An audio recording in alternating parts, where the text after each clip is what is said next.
The Lucy poems. Today, in the Pratyancha playlist entitled Romantic Poetry, I bring to you another poem from the set Lucy Poems by William Wordsworth. As we discussed in the earlier video, Lucy Poems is a set of 5 poems that Wordsworth wrote between 1798 and 1801. Perhaps he never wanted it to be a group and he never made his intentions clear, but because of the appearance of the name Lucy and in one case the similarity of the theme, these 5 poems have been clubbed together. This is a very interesting poem from the lot because in other poems it does seem like a maiden that Wordsworth fell in love with and then the person died. But here it's very interesting to see that he's talking about a 3-year-old child. And then he says that nature took the child because the nature felt that the child was too beautiful and wonderful, and why should not I raise her as a lady of my own? Which is a strange sort of a perspective to take. And then Wordsworth imagines that how this lady comes of age with nature. But it's a Lucy poem, and Lucy is dead, and Wordsworth is lamenting the fact that Lucy is dead. Also, some of these Lucy poems, they have an elegiac tone. Elegiac, when you write an elegy to someone who is dead.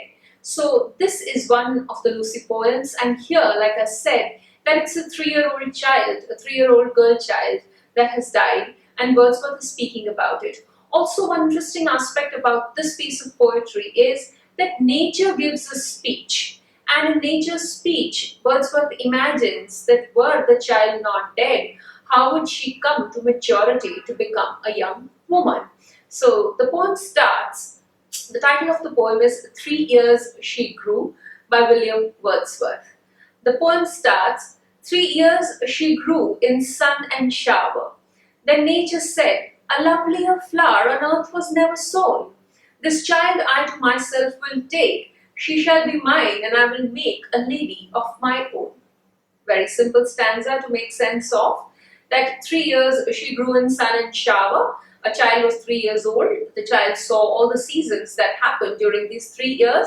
And then nature said that this is a really lovely flower. No flower lovelier than this has ever bloomed. And like, why not I take this child to be my own and then I will raise her into a lady. Let's look at the next stanza. Myself will to my darling be, both law and impulse, and with me the girl in rock and plain, in earth and heaven, in glade and bower, shall feel an overseeing power to kindle or restrain. So I'm going to take this child, make it my own, and she will work both on law and on impulse, which is a very interesting take. This is how nature works. Usually if you see around, nature has very stringent laws in place. It goes with reference to these laws, in accordance with these laws. But at times, certain things happen and you think, my God, even nature can be really impulsive.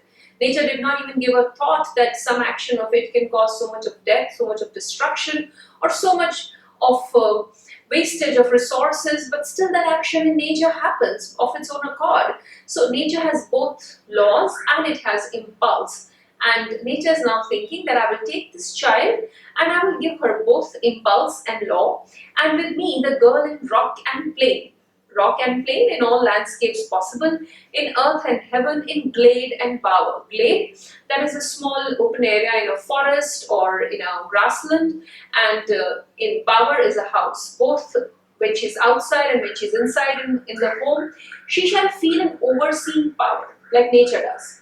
Nature has an overseeing power. Nature oversees everything that we perceive in the world, and that overseeing power, it does 2 things. It kindles or it restrains.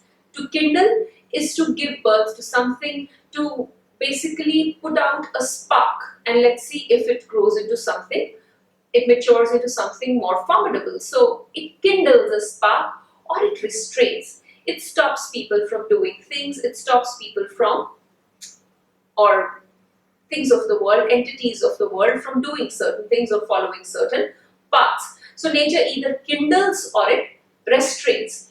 And this is what I will make the child to be. You should also note one very important thing here, that Wordsworth is also trying to convey the idea that nature is this abstract thing, but actually everything that is a part of this nature, be it a tree or be it a woman or be it a child or be it a brook or a mountain or a cloud, everything also has the nature of nature.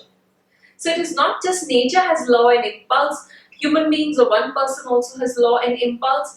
Nature can kindle or can restrain, a being also can kindle or can restrain. So that being is mirrored in nature and nature is mirrored in the being, and that is very prominently said in this stanza.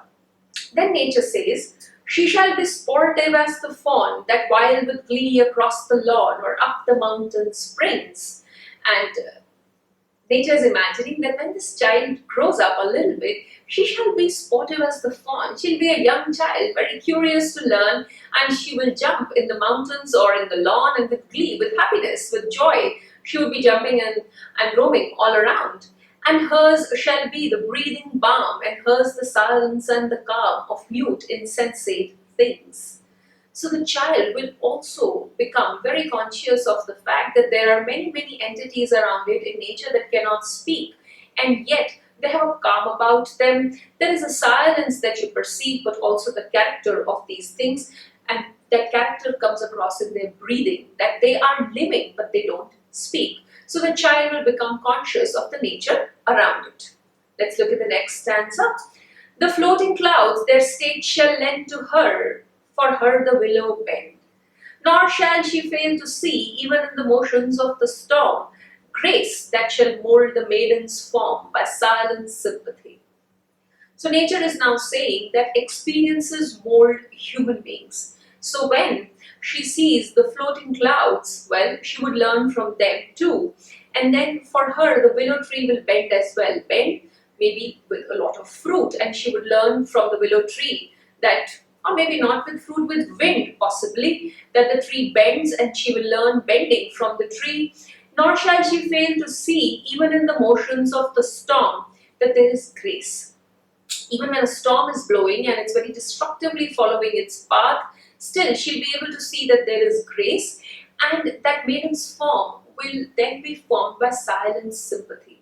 She will have sympathy for those who have suffered in this storm, and she would understand that if we seek Lord's grace, we can be saved from such calamities. So all these experiences will shape and form her. So the first stanza mentioned her as a child, then the poet went on to say that she becomes a little girl and she will be going across these plains like a fawn. Fawn is a baby deer. And then he says that she will become a maiden. Maiden is a young woman. She's maturing into a young woman. Now, next stanza here. "The stars of midnight shall be dear to her, and she shall lean her ear in many a secret place where rivulets dance their wayward round, and beauty born of murmuring sound shall pass into her face. Further, she shall be sculpted more with the experiences that she has in the world, and one of these would be that the stars of the midnight she would start to see very clearly. Also, she would go and listen to the secrets of nature, where in the secret place rivulets dance, small rivers flow there, and she'll start to have experiences which are not very evident, but she'll seek these experiences for her. She will explore the beauty of the nature and the beauty born of murmuring sound. She will become more conscious of the beauty of nature in terms of sights and sounds, and all this shall pass into her face. That will reflect in her demeanor, in her countenance. You would be able to see that she is maturing herself with the experiences she has in nature. Now let's look at the next stanza. "And vital feelings of delight shall rear her form to stately height. And vital feelings of delight shall rear her form to stately height, her virgin bosom swell. Such thoughts to Lucy I will give, while she and I together live here in this happy dell."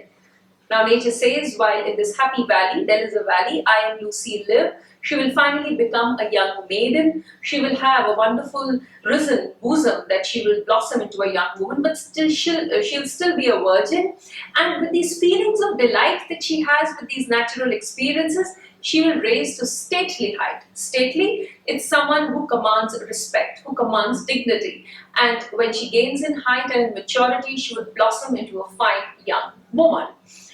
And then finally, Wordsworth ends the nature speech here and takes the last stanza for himself. Thus nature spake, the work was done. This is how nature spoke, and the work was done. How soon my Lucy's race was run, and the child was no more. How soon was my Lucy's race was run. She died and left to me this heath, this calm and quiet scene, the memory of what has been and never more will be. So Lucy dies, and then he says, she left all this world to me, but she never will be.